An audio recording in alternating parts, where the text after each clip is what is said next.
The House of Wax in 3D, starring Vincent Price, Frank Lovejoy, also Phyllis Kirk and Carolyn Jones, a 1953 release, an 88-minute movie. This was made 20 years after Mystery of the Wax Museum, which is also included on this disc. I just got done watching The House of Wax, and I want to talk a little bit about the movie and about the 3D. The movie parallels almost identical to the Mystery of the Wax Museum, so I don't want you to make the same mistake I did. Listen carefully to what I'm telling you, especially if you bought this. Do not watch Mystery of the Wax Museum, the 1933 version first, and I'll tell you why. It completely spoils the movie because it's almost scene for scene, act for act, every punch. I'm very disappointed that I watched the first one, or the 1933 version first. Should not have done it. Should not have done it. Don't you make that mistake. It took away a lot of the mystery.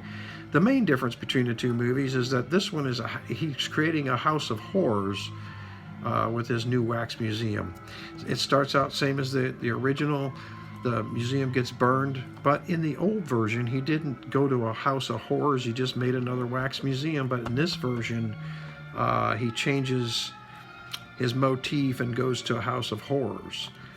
Vincent Price is excellent in the movie. The girls are excellent in the movie. Frank Lovejoy is good in the movie. So it's just that the plot is the same as the original. Don't make that mistake. Overall, it's a great movie. The color and everything is good. Let's talk about the 3D now. As you know, this was filmed in 3D, and I believe, and I'm not sure, but I think it's stereoscopic 3D. In this picture, the image size in this picture, and I might have already said this, but it's 3/4, or like the old television squares. You're going to get a square, kind of more like a rectangle right in the middle, but you're going to get over that. The grain, it's a little bit grainy. The colors are excellent. Back to the 3D. I think it's stereoscopic 3D. The 3D is excellent, but don't make the mistake that I did and sit too close to the screen. And as you normally would, you would never have a light on in the room. This was the hardest 3D on my eyes of any movie I had ever watched.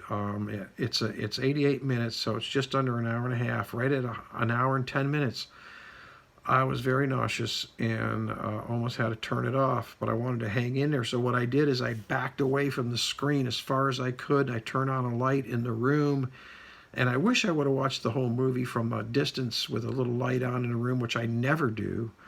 And it's not the 3D, but it's the camera. And I get vertigo, and the camera, I don't know, it's kind of a shaky camera, a little bit of a shaky camera. When it's that close, and you got 3D going on like that, it's very, very hard on the eyes. Again, it's the hardest. If you're just getting into 3D, do not start with this movie, okay? You want to start with something a little more easier on the eyes. Overall, I'm going to rate this disc instead of just the movie, okay? I'm going to give this disc 5.0 because it came with Mystery of the Wax Museum. And so, you know, if that other movie wasn't on here, I probably would go ahead and put this back up on eBay. Now, I got this on eBay. This is very hard to get.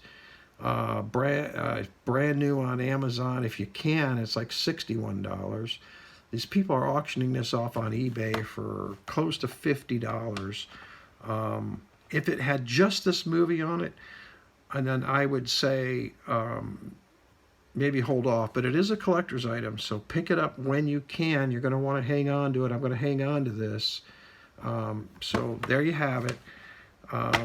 Did you see this? Did you see? Well, I did a review on the Mystery of the Wax Museum, so check that out too. But did you see House of Wax? Did you see it a long time ago? Did you see this release, this 3D release for the house? Have you seen it? Leave some comments below. Let me know.